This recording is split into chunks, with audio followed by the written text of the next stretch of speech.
আজকের এই ঐতিহাসিক সবার সম্মানীয় সভাপতি বাসকান্দি হুজুরের সুযোগ্য উত্তরসূরি আদবার এখতেরামুল লাগে আমি তার নাম নিতাম না। আপনারা যারা মঞ্চ উপবিষ্ট বিশিষ্ট ব্যক্তিবর্গ, আপনারা যারা আজকে ফাগড়ি পাইছেন সবরে আমি আমার তরফ থেকে মুবারক। সম্মানীয় সভাপতি, আপনার উপস্থিতিতে আপনার হুকুম মানতে গিয়া এসআর সম্বন্ধে খোয়ার লাগে আমার খোয়া হয়েছে। এসআরওর পার্ট 3টা আসলো। পার্ট 1 আমরা প্রিপারেশন পার্ট, যেটারে আমরা প্রি এসআর বা স্পেশাল ডিভিশনের প্রথম পার্ট, যেটা এটা আমরা কতক্ষণ করছি সিনাতার দিয়া আমরা সামাজিক সংগঠন, ধর্মীয় সংগঠন, পলিটিক্যাল সংগঠন হিসাবে আমরা চিন্তা করার প্রয়োজন। এখন যেটা প্রয়োগ জরুরি, আমরা সারার কাছে মোবাইল আছে, সকল পয়লা cec.assam.nic.in আমরা খুলিয়া গিয়ে একদম লাস্টের পার্টে স্ক্রল করে করে যাই, লেটেস্ট স্ট্যাটাস রিপোর্ট তো ক্লিক করি, লেটেস্ট স্ট্যাটাস ওকে আমাদের এখন দেখতে হবে cec.assam.nic.in। তারপরে নিচের দিকে আমরা আসতে হবে, এনআইসির লাস্ট পার্টে 3rd লাইন স্ক্রলিং করলে আমরা দেখব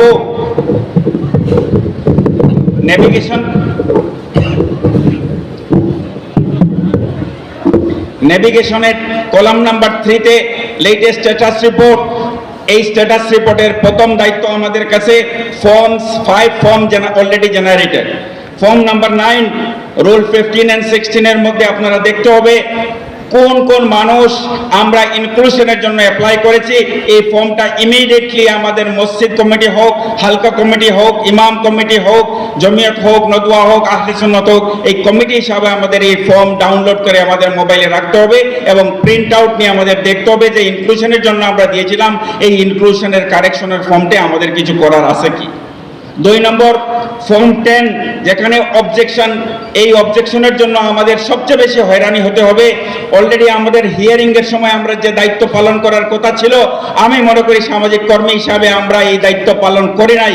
আমরা ব্লক হিসাবে মাইনরিটি কনসেন্ট্রেটেড ডিস্ট্রিক্টের কথা চিন্তা না করে মাইনরিটি কনসেন্ট্রেটেড ব্লকের উপর আমাদের মেইন ফোকাস করার কথা ছিল। আমাদের দায়িত্ব যে আমরা যেভাবে হোক, আমরা কোনোভাবে করছি না এটা আমি বলছি না, কিন্তু আরো বেশি করার প্রয়োজন ছিল। এই ফর্ম থেকে বেশি অবজেকশন আমাদেরকে এই রিসিভের ডাউন কপি আমাদের এখন দেখতে হবে এবং রিজন অর্ডার পাস করার 15 দিনের মধ্যে আমাদের সব ডকুমেন্ট ইন অর্ডার রাখতে হবে। 3 নম্বর ফর্ম 11। ফর্ম 11 এর 3টা part, form 11A and 11B। 11 এর মধ্যে আমরা খুব বেশি প্রায়োরিটি দেখার প্রয়োজন নেই, কিন্তু 11A তে আমাদের শিফটিং আমাদের মধ্যে খুব প্রবলেম। শিফটিং হলো within the constituency 1 category, outside the constituency 2 category, outside the district 3 category, outside the state 4 category, আর আউটসাইড ইন্ডিয়া আর একটা ক্যাটাগরি। এইভাবে আমাদের দেখতে হবে। এই ফর্ম ডাউনলোড করে প্রিন্ট আউট নিয়ে আমাদের যারা শিফটিং, পার্মানেন্ট শিফটিং এর কথা দিয়েছিলাম, এখানে এই হিসাবে আসছে কিনা। ফর্ম এবার 11B তে আউটসাইড, কিন্তু আউটসাইডের ক্যাটাগরি এসআরে যারা আমরা BLO এবং BLO এখানে আছে, আউটসাইড ক্যাটাগরির মধ্যে তারা খালি আউটসাইড দ্য কনস্টিটিউয়েন্সির ক্যাটাগরি এখানে রাখছে। যারা আমরা পাসপোর্ট নিয়ে বাইরে দেশে আছি, এদের কি অবস্থা হবে একটু চিন্তা করে দেখেন। লাস্ট আমাদের এই ফর্ম 9, 10, 11, 11A এবং 11B আমরা মহল্লা হিসাবে প্রিন্ট আউট করে মানুষকে গাইড করতে হবে কি কি ডকুমেন্টের প্রয়োজন। এই প্রয়োজনের মধ্যে 2005 বেস ইয়ার, বহুত উকিল আমার মধ্যে ডিসএগ্রি হবেন। এখন আমাদের এপিলের দিকে যেতে হবে। এপিল মিন্স আমরা প্রথম এপিল ইয়ারের কাছে, ইয়ারের অর্ডারটা পাস হওয়ার সাথে সাথেই আমরা ডিইওর কাছে যেতে হবে, যিনি district magistrate DC. Within 15 days, এই 15 ডেজ আমাদের কাছে ডকুমেন্ট কি কি ডকুমেন্টের প্রয়োজন। 2005 এর ডকুমেন্ট, এনআরসি ডকুমেন্ট নিয়ে এখনো দ্বিধা আছে, কিন্তু NRC document with family tree আমাদের রাখতে হবে। আইডি প্রুফ, অ্যাড্রেস প্রুফ, আর নতুন যারা ভোটার কার্ড ঠিক আছে, কিন্তু ভোটার কার্ডের লগে আমাদের birth certificate, mandatory birth certificate নিয়ে আমাদের মধ্যে বহুত প্রবলেম। একটা ডিমাপুর থেকে নেওয়া, একটা গৌহাটি থেকে নেওয়া, একটা শিলচর থেকে নেওয়া, যেটা আমরা ইনক্লুশনের জন্য দিয়েছি। পারফেক্টলি আমরা আইডেন্টিফাই করতে হবে, স্কুলের জন্য একটা আর এসআর এর জন্য আরেকটা চলবে না।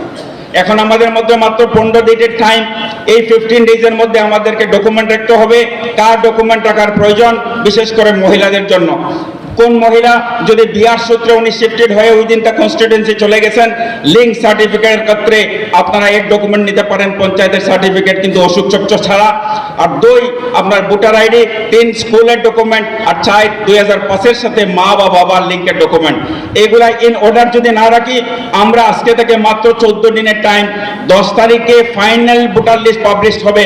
এই ভোটার লিস্ট পাবলিশ হওয়ার সাথে সাথে মাত্র 15 days and private learned advocate distinguished members গুলো আছেন, 15 দিনের টাইম। এই আমাদের সমাজের যে আমাদের এলেহুয়া ভাব, এটা বহুত কম সময়। আজকে থেকে যারা আমরা এই ফর্ম 9, 10, 11 A and B আমরা ডাউনলোড করেছি, এজ এ প্রিপারেশন আমরা যদি ডকুমেন্ট তৈরি না করি, আমাদের 15 ডেজের এপিলের পিরিয়ডের পরে আমাদের আরেকটা এপিল থাকবে, এটা থাকবে সিইও আসামের কাছে, আর থার্ড থাকবে হাইকোর্টে যাওয়া। আমি একবার নির্দ্বিধায় বলতে পারি, আমাদের যদি লিগ্যাল স্ক্রুটনি হয়, আমাদের মা বোনের নাম ভোটার লিস্টে রি এন্ট্রি করা স্কুল সিরাতের ঘাটের মতো হবে। সুতরাং এই সময়টায় আমরা এই সময় মানুষকে গাইড করার সময়, লিগ্যাল গাইড করার সময় যদি সম্ভব হয়, হালকা কমিটি হিসাবে জমিয়তের আন্ডারে হোক, এই হিসাবের নেতৃত্বে নিজের কমিটি দিয়ে হোক, আমরা মহল্লা কমিটি বানাই একজন বিজ্ঞ আইনজীবীর মাধ্যমে এই প্রিপারেশন যদি আমরা করতে পারি, মানুষকে লিগ্যাল হিসাবে আমরা গাইড দিতে পারবো। সম্মানীয় সভাপতি, আপনার মাধ্যমে আমি এই বিশাল জনসভায় আরেকটা জিনিস এখানে অ্যাড করতে চাই। রিজন ওয়ার্ড পাস করার সাথে সাথে আমরা উকিলের আমাদের দায়িত্ব বাড়বে, একটা প্রসিজারাল পার্ট আর একটা মেরিটের পার্ট। মেরিট কিন্তু ডকুমেন্ট ছাড়া হবে না। আপনিও যদি আমার কথার পরে একটি নির্দেশ দিয়ে দেন, একটা অ্যাডভাইজারি দিয়ে দেন, যে এরিয়াতে আমরা উকিল সমাজ আছি, একজনের সাথে আলোচনা করে এই ডকুমেন্টগুলা যার ডিলিট হওয়ার সম্ভাবনা আছে যদি আমরা রেডি রাখি, ইনশাআল্লাহ আমরা ডরের কোনো প্রয়োজন নাই, আমরা এই লিগ্যাল ফাইটে আমরা ইনশাআল্লাহ কামিয়াব হব। সম্মানীয় সভাপতি, আপনার উপস্থিতিতে আমি এই বিশাল জনসমুদ্রের সামনে একটা একনলেজমেন্ট করতে চাই। এই একনলেজমেন্ট হলো 2015 সালে যখন আপনার নেতৃত্বে মসজিদ, মাদ্রাসা, ঈদগাহ এবং মাজারখানা বাসাও আমি এবং লোকমান মামুর নেতৃত্বে আপনার কাছে গেছিলাম। আপনি বলেছিলেন যেভাবে হয়ে মানুষগুলোকে সাহায্য করেন। তখন থেকে আমরা প্রত্যেক বছর মানুষকে লিখেছিলাম যে মসজিদ, মাদ্রাসা, ঈদগাহ, কবরস্থানের ডকুমেন্টগুলো ঠিক করেন। উম্মিদে এখানে খালিদ ভাই আছেন, আমরা উম্মিদে এখন পর্যন্ত 75% মানুষ আমরা রেজিস্টার করতে পারি নাই। আরেকটা প্রবলেম হলো, যদি আমরা উম্মিদের দিকে যাই, নতুন মসজিদ, নতুন মাদ্রাসা, নতুন ঈদগাহ বানানোর আগে একটা অ্যাডভাইসারি দেওয়ার প্রয়োজন, সময় এসে গেছে। কোন জায়গায় আমরা মসজিদ বানাবো, গভর্নমেন্টের জায়গায় মসজিদ বানালে কি হবে, পরবর্তী সময়ে বিল্ডিং পারমিশন কিভাবে নিব, মসজিদের অ্যাকাউন্ট কিভাবে হবে, কমিটি কিভাবে হবে।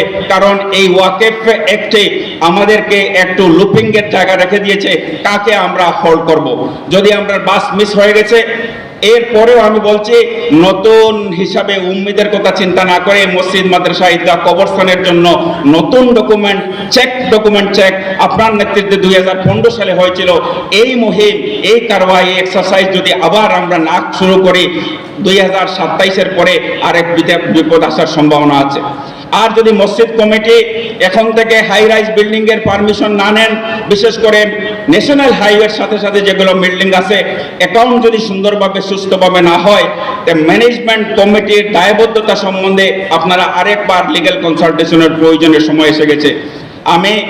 আমাকে এই সুযোগ করে দেওয়ার জন্য আমি সত্যিকার অর্থে আমি ব্লেসড।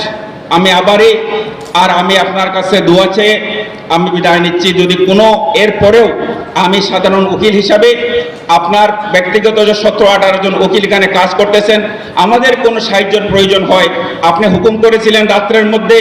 একটা এক্সাম্পল সেট হয়েছিল যে প্রথম জমিয়ত উলামা হিন্দের এই শিলচরের কমিটি থেকে যে ডিটেইল ইলাবোরেট মেমোরেন্ডাম দেওয়া হয়েছে, আমি দাওয়ার সাথে বলতে পারি এই ধরনের ডিটেইল মেমোরেন্ডাম বোধ হয় এক্সেপশনাল।